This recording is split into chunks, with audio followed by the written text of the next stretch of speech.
Hi, everyone. Well, so we're going to dive right into it. So now we have a question coming in from Wuhle, and she says, how can I resist temptation to sin when it's all around me? I will take that one. Being at the right place at the right time with the right people. I think that's the best way to resist temptation. Right. Khosi, what's your view on this? There's a saying that says, bad company corrupts good morals. So like Nicole has said, surround yourself with godly company, people who will encourage you in your work with God, in your walk with God. You know, be mindful of the people you keep around you at all times, because they greatly influence who you then become as a person. So I think the most important part with us as youth is to surround yourself with godly company, always. Okay, that's quite interesting. You know the one thing about Khosi, she always got a saying. She must be well read. She's always got a saying for everything, and she's always got a verse to actually lead it on. But on that note, again, there's another question that comes in from Malik.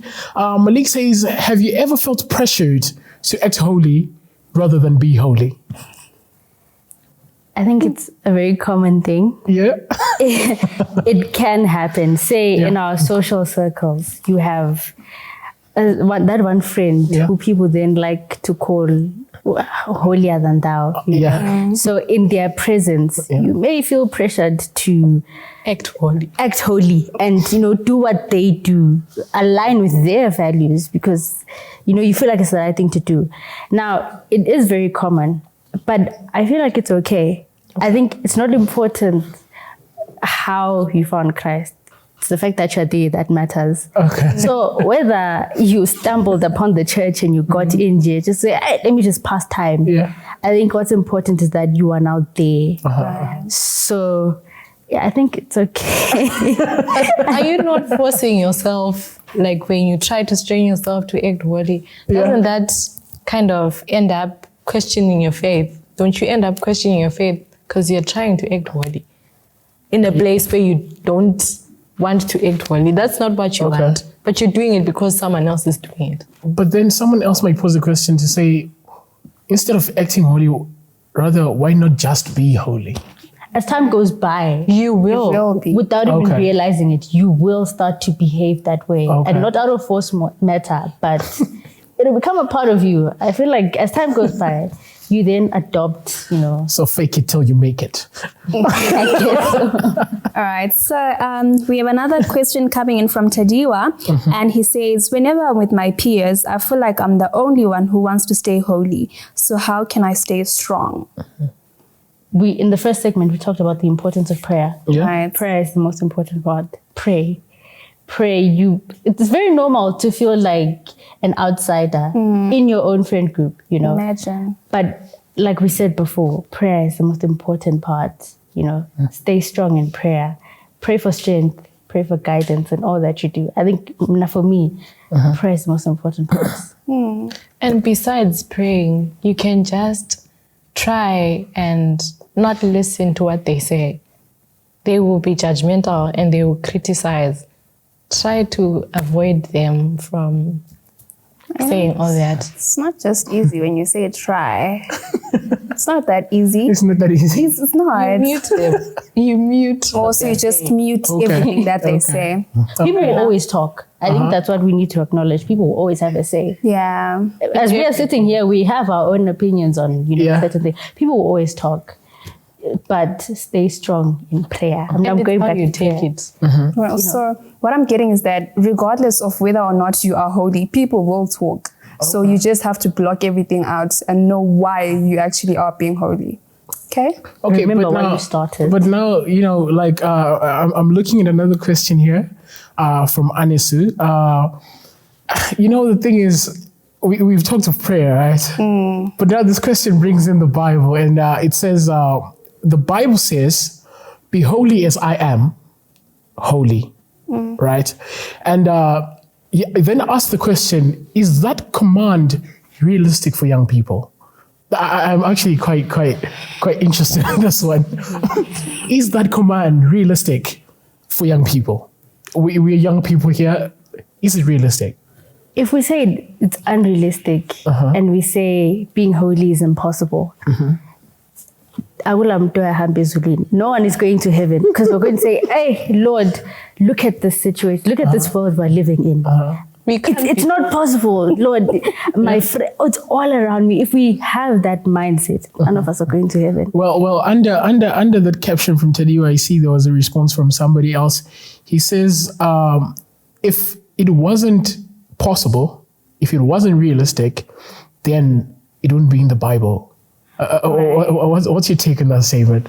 Kanye, what's your take on that statement? I personally believe that God has a reason why it was in the Bible, because he knows that, okay, the Lord thinks ahead. Right? We have to take note that he thinks ahead. He knows what will happen. Future type guy. Yeah. So he knew that would be in this situation, would be in this generation, would be in this world that we're now living in that is full of temptation. So he wouldn't have put it in the Bible if it is not practical or possible. So I think we just have to read to understand, and then it'll be practical. Okay, so Daniel had some principles and beliefs that he had, and people would judge him. They would think he's kind of weird or something, but he still lived up to it despite everything that was going on in his life. Right. So we can just be like Daniel and follow the path of being holy. Regardless. We are told that there's no temptation that the Lord that can ever come our way that we cannot overcome. So it is possible. Yeah. To answer him, it is possible. It is possible. Okay. Interesting. On that note, we have a question coming in from Andrew, and he says, how can I stay confident in my faith when the world is trying to tear me down? Know what you stand for. Yes, stand your ground. Be strong, be firm about everything. That's the only way. Right, okay. Okay, standing your ground in what way? Banya Pella, we might think, standing your ground might mean, No, drawing yourself closer to the Lord. Standing your ground and drawing yourself closer to God. That's on the part on standing your ground, your friends can come and say, but the Bible doesn't say there's anything wrong with doing this or with doing that. You should be able to stand your ground, defend your principle.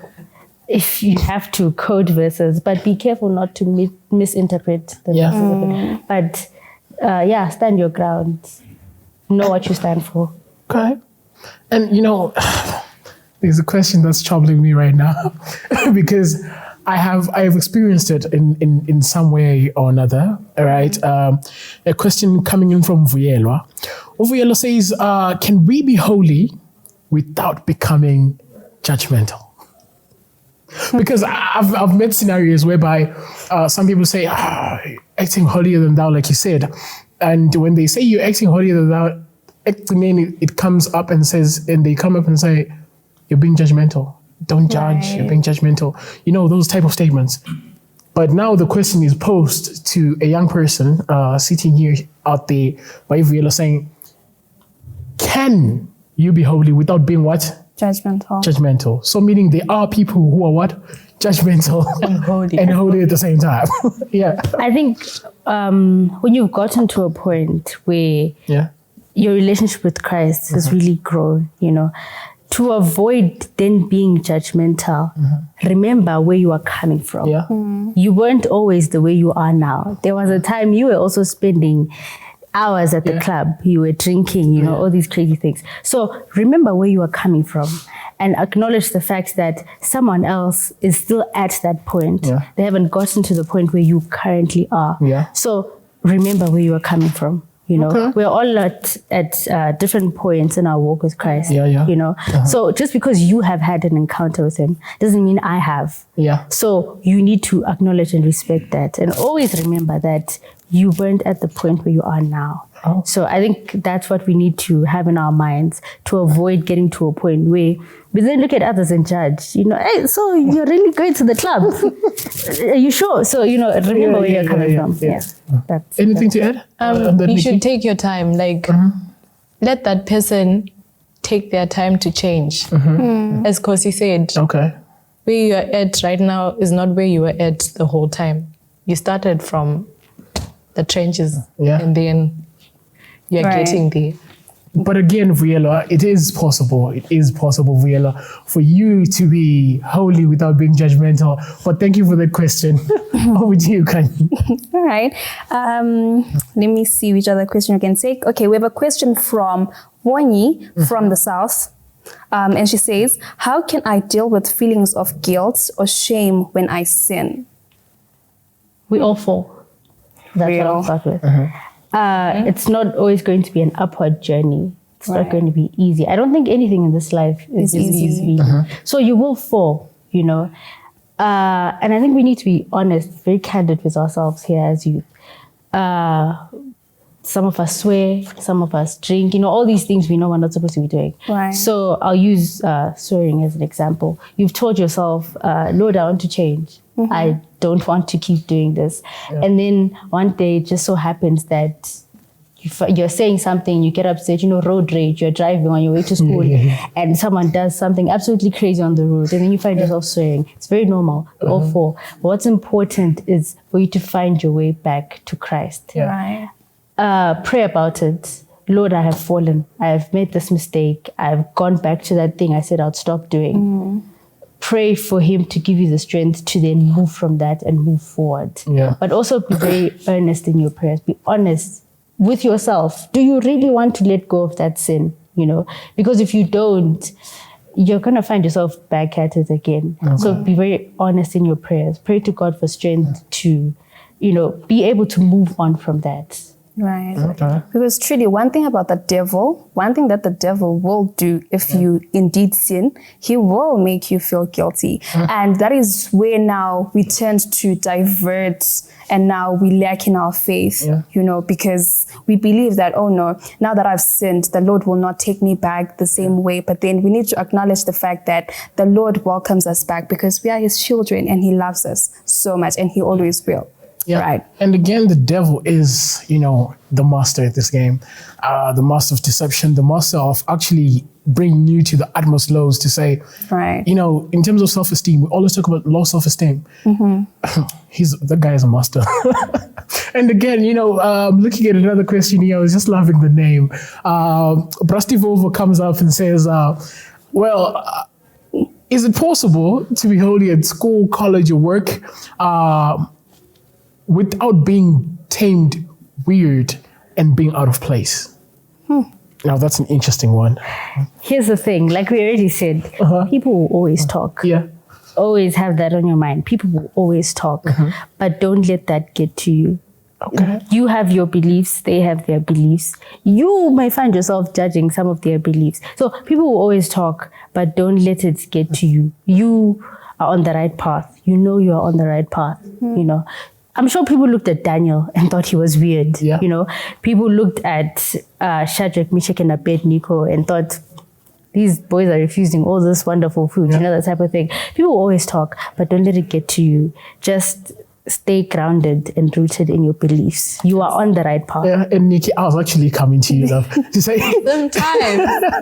Sometimes you might find those people weird as well. Yes, but you don't say it just because they have the right to say it doesn't mean you don't have your own opinion. So those opinions shouldn't get to you. But have you ever had personal experiences, say, of people deeming you weird, maybe within at work or at school, for some practices that you have which coincide with your Christian beliefs? It happens. It happens. It happens everywhere. You face it. It's your daily life. People will always talk. Okay. That's interesting. We have another question from Nkosi from Salburn, and he says, I feel like the problem is my mindset. Now, how can I develop a mindset that resists sin as a culture that glorifies sin? So the Bible tells us to set our minds on things above and not on the things of this earth. Always remember that your life has a greater purpose. You are here to glorify God, not to please the world. So you need to renew your mind. But how do you renew your mind? Spending time in scripture, spending time, you know, praying to God for his guidance, you know. Godly company as well, keeping godly company. Be with people who encourage you, people who can keep you accountable in your walk with Christ, you know. That's another way. And also just practicing obedience, obeying God's laws, even when it seems like the unpopular thing to do. Yeah. We've been talking about, seeming like the outcast, feeling weird, but just obey God's laws.